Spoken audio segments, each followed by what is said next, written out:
Hi guys, Patrick here. Is today's episode of Super Sunday Show. Is going to meet a Canadian lady who's been living in Vietnam, in Hanoi for 15 years now. Hi guys, my name is Viola. I am in fact Canadian, as Gil has said. And yes, I have been living here for 13 years. I love Vietnam. Can you tell us a little bit about yourself more? Sure. There's not much to me. I live here in Hanoi, in the Tahoe area, with my cat. He's the best company ever. He never complains and never argues. I've been here in this house for 8 years, previously in another 5 years in other homes and around Tahoe mostly. What else do you want to know about me? Where are you from in Canada? I'm originally from the province of Nova Scotia. It's on the east coast of Canada. It has the mainland of Nova Scotia and it has an island about the size of... Hanoi? The island of Cape Breton is a little bit bigger. Maybe twice the size of Fuquoc. Twice the size. Yep. So what's so special about Nova Scotia? Well, you have to go to find out. Yeah. But I'll give you some clues. Yes. Nova Scotia is a sea-bound province. It's joined to the other provinces by a very small strip of land. It's surrounded by the Atlantic Ocean. So the scenery in Nova Scotia is what sets it apart from other places. The ocean is Canada's ocean playground, is what it's called. And the island of Cape Breton, where I'm from, is amazing because it has the highlands, like you have in Vietnam, a lot of mountains, except in Cape Breton they're not so high. They're rounder and older, but not so majestic, but just as beautiful. So the mountains create a lot of great hiking opportunities, and the ocean creates a lot of good boating and fishing and swimming opportunities. So that's what sets Nova Scotia apart from the others. Can you tell us something about the Titanic? The Titanic, all I know is that the Titanic sank close to off the coast of Nova Scotia. And presently in Peggy's Cove, which is a beautiful area, there are about 150 people buried there. So people from all over the place who were rescued from the ocean. They had already passed away, of course. In the icy Atlantic water, nobody survives for very long. So there's a memorial set up in Peggy's Cove to honor the dead from the Titanic. It was an amazing rescue, or attempted rescue, at the time, and a lot of Nova Scotians gave a lot of their time and effort and love to try to rescue. And now every year they commemorate the dead with a ceremony in Peggy's Cove.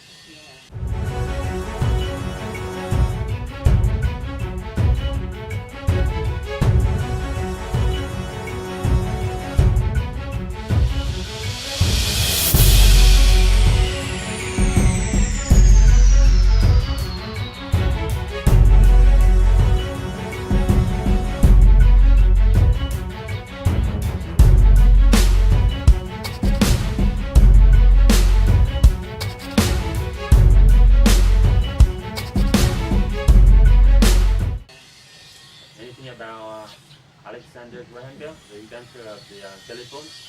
Yeah, that's right. He is, in fact, the inventor of the telephone, and he was from Cape Breton Island, where I'm from, close to where I'm from. So there is a huge Alexander Graham Bell museum set up there, but to be honest, I've never been. Why not?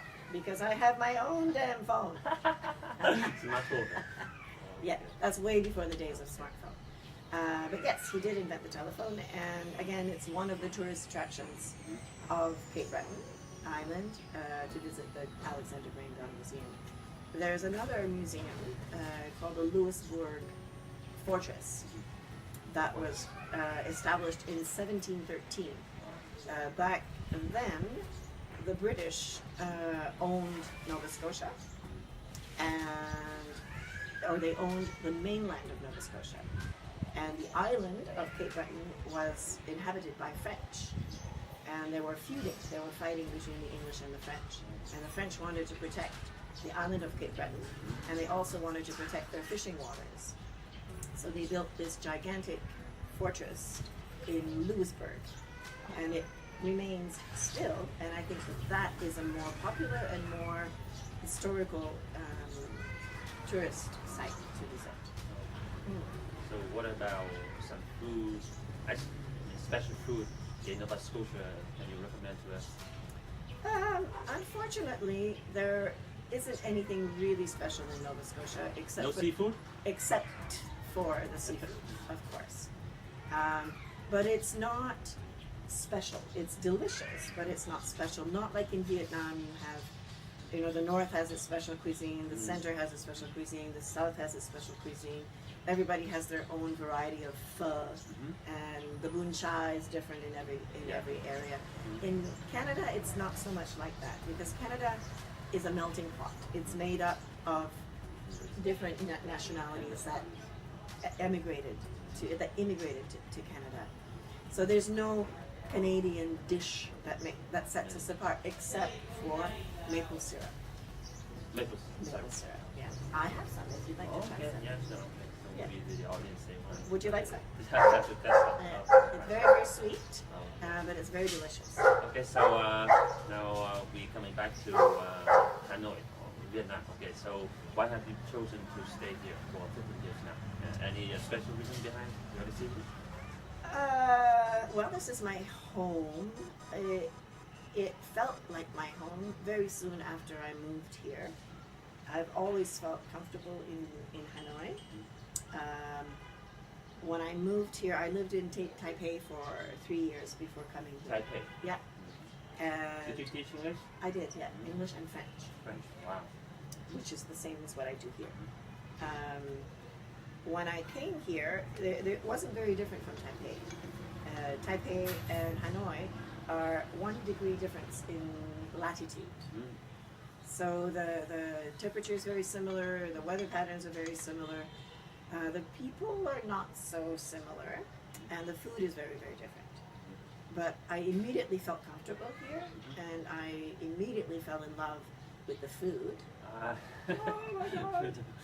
And I started traveling around Vietnam shortly after I got here, and it's absolutely beautiful. This country has captured my heart, the mountains especially.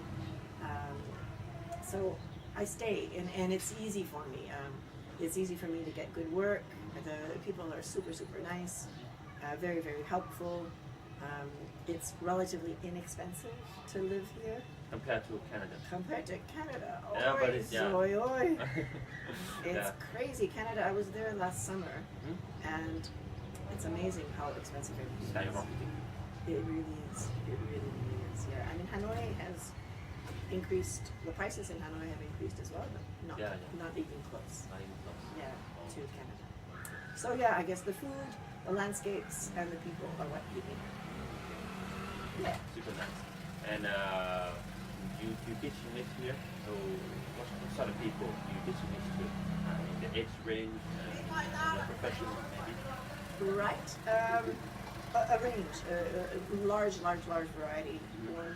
Now I'm mostly teaching, in fact, I'm mostly teaching Japanese students here in Hanoi. And I work as a private tutor. But I have had work in English centers in Vietnam, teaching Vietnamese people from age 5 to 50, I think. The Japanese that I'm teaching now, again, the same age range from about 8 to 58. 8 to 50, yes. Yeah. A wide range. Yeah. Yes. So the kids are quite basic in English. Mostly the teenagers are a little bit higher level, and the older students vary between housewives who are looking to learn English and businessmen who are looking to improve their English. Are they more hardworking than Vietnamese students? You think so? Are they more hardworking than Vietnamese Because students? most Japanese I know, most of them are workaholic. Okay, they work all the time and there's not enough work for them. I would say that yes, they're more hardworking. They're more dedicated. More dedicated. Yeah. Focused. The Vietnamese, in my experience, students. Oh, teacher, I'm so sorry. My grandmother is sick. I had to go visit her. I couldn't do my essay. Oh, teacher, I'm so sorry. I can't come to class today. It's raining. It's raining. I can't go to class. So yes, they're more dedicated. They have a schedule. They follow it. They do their homework. And the big difference between Vietnamese students and Japanese students is that the Japanese students don't have any unreasonable expectations. I find that the Vietnamese students often have completely unreasonable expectations. They come to the class and they say, okay, in 3 weeks I need to pass the IELTS test. Oh, Okay, a so bit irrational. how much work are you willing to put in by yourself to pass the IELTS test? No. So are you checking websites every day and teaching yourself? No. Well then, I'm sorry, I can't guarantee that you're going to pass the IELTS test. So hard work is what gets you passed. That's what gets you an 8 band score, or that's what gets you a decent enough grade. If you don't do the work, if you cheat, if you plagiarize, of course you're not going to get a good grade on your IELTS. So, and I can't help you. I can only help you to my capabilities, and the rest is yours. So you set your goal and you are willing to work hard to achieve your goal. Of course, it takes hard work to learn a second language. Yeah. Simply enrolling in an English class and sometimes attending classes, you cannot absorb English by osmosis. You can't listen to English tapes and, oh, the next morning you're fluent in English. No, of course not. That's not how it works. You have to put the work, put in the hours, do the grammar, do the writing, do the listening. It takes a lot of work and a lot of dedication. But you are a prime example of someone who has done it, because your accent is almost perfect. Almost. Yeah, I'm willing to work hard, and I'm very happy when you correct me, because I'm a lifelong learner. Yeah. I'm not afraid of losing face. That's good. That's the big thing, you Yes. know, that's the big thing with a lot of students, is that they don't want to say something wrong. Yeah. To be perfect. Yeah, and it's not possible. It's not possible. You have to make mistakes when you speak, of course. How else are you going to learn? So don't be afraid to make mistakes, and work hard and do it. It's a lifelong project. Yeah. Exactly. So yeah.